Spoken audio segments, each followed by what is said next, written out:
make you changes to my channel. Basically, I'm right now talking about the different parts of the series right now of the mental health and wellness, which I'm hoping to collaborate to finish hopefully before the mental health and wellness month, which I think from memory of my memory serves me right is in September, October of every year.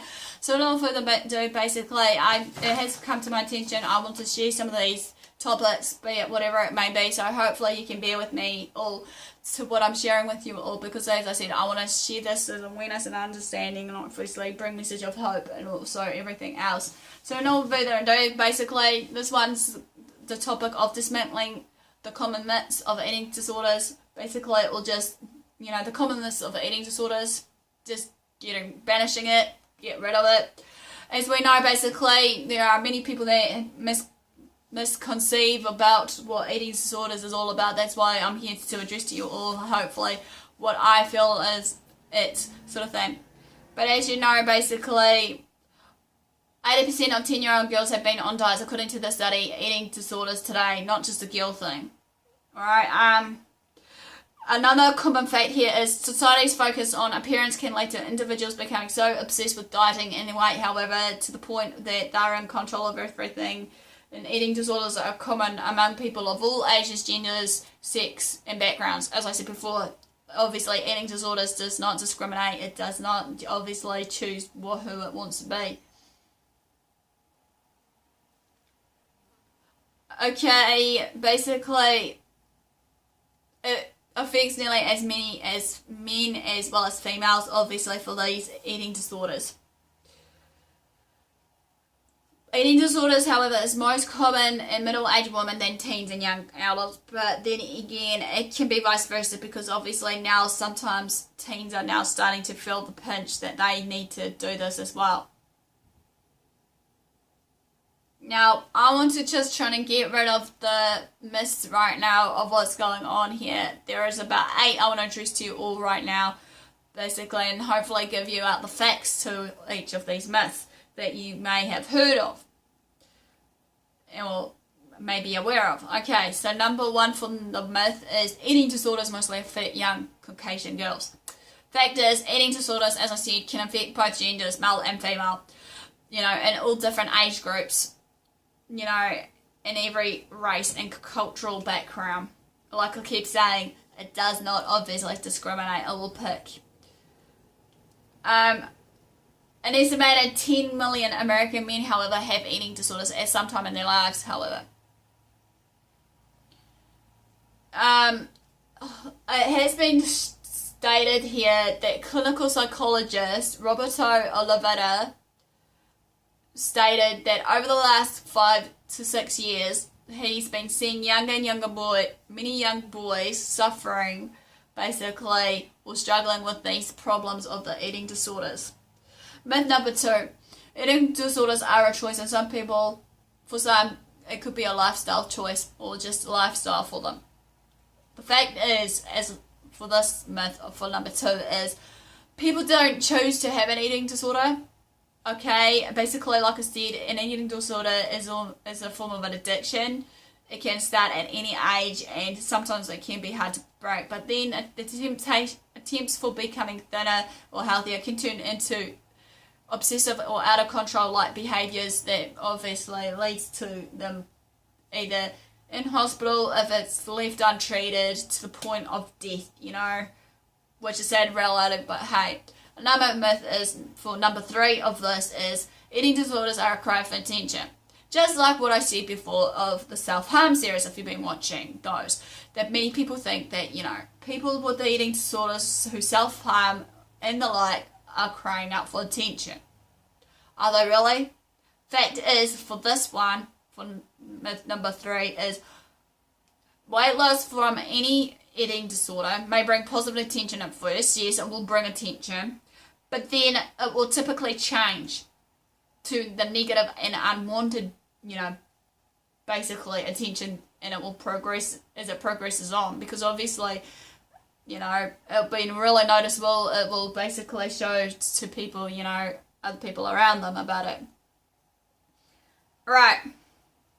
Myth number 4. People with eating disorders are punishing their families. Fact is, it's easy for parents or anyone that is so close to the ones with the eating disorders to blame themselves, basically, when that person is developing that eating disorder. But then again, it's quite the opposite. Because obviously, the people that suffers from eating disorders are the ones that are punishing themselves for whatever their given reason and causes for them to do it in the first place. But this can be really rare, basically, for these type of behaviours to become malicious or deliberately hurtful onto others that they love and care about. Number 5 of the myths are you can't be a normal weight and have an eating disorder at the same time. Fact is, eating disorders are not solely about weight. As I said, it's not about food, or now this is not about weight as well. Bear in mind, this is about, however, how the body weight and image affects the person's self-worth, of how they feel about themselves. Because obviously, as I said before, the social media, the message boards play a key role here. That is at fault, sending false messages to young teen minds about how they should look, sort of thing, how they should act, how they should think. But then again, it's by choice factor for all of us to come on board. We are all at fault one way or another when we came to make that choice that we should be the next size 0 in the next top model magazine, or we should be the next big Hulk with those big muscles, or what have you. But then again, this is also basically about the self-worth in a way of how their body image is distorted, or the way their obsessive thoughts help to become thinner or avoid weight gain through these hidden messages that is given. People with normal weight, however, with eating disorders may actually suffer more though, but they don't receive the recognition of their illness from others because obviously, again, like I said, it's a hidden disease and obviously it will come out to play later on. Myth number 6. If people with eating disorder would just eat, they would get better. Yeah, well, fact is, again, solely not about food. Yes, I'll agree that in some point, maybe if the people that are suffering with the form of eating disorder, that they just chose to eat, but we can't force them. You know, even though we know healthy living, healthy eating habits, you know, be it exercise regularly, sleep, the normal everyday routine of 7 to 8 hours a day and whatnot is crucial in our lives, you know, for these recovery. But sometimes eating normally for the people that are suffering with eating disorders is not always the best possible solution. So bear in mind of that. Myth number 7. Eating disorders is just a teen phase. They'll go away if you ignore them. Well, fact is, this is wrong. You need to get rid of it. Yes, while eating disorders can begin in teen years, be it in the male or female role of it, you know, gender, while identity and independence are being established, so therefore, like some teens are confused about their sexuality, they're confused about where they're at life, you know, their sole purpose of life, you know, so they're trying to self-discover who they are, what they are as a person, even though, like I said before, in the series of the Living Life Drug-Free series, that many a times that teens are feeling the more pressure about, you know, in their social circle versus just the circle in general of whatever circle they are with their peers or just whatever it may be, to the point that, you know, they need to be number one in their school class or whatever it may be. But then they are not this is not a normal part of growing up, however. But also bear in mind, ignoring these unhealthy habits of basically the eating disorders or signs of the eating disorders, whatever it may be, basically can be really dangerous, and it can lead to, you know, dire consequences later on. As I said before, the real quick one, if it's not treated, it will be death.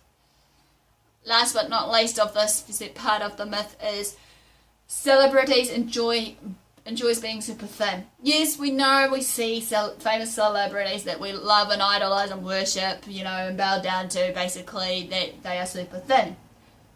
But are they really happy in their frame of mind? Obviously, we know they're making a living on stage.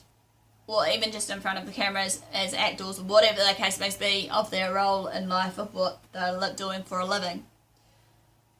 But then again, as I said, different situations of that, different choices that lead to that choice of eating disorders for any person can lead to serious, harm in the long run.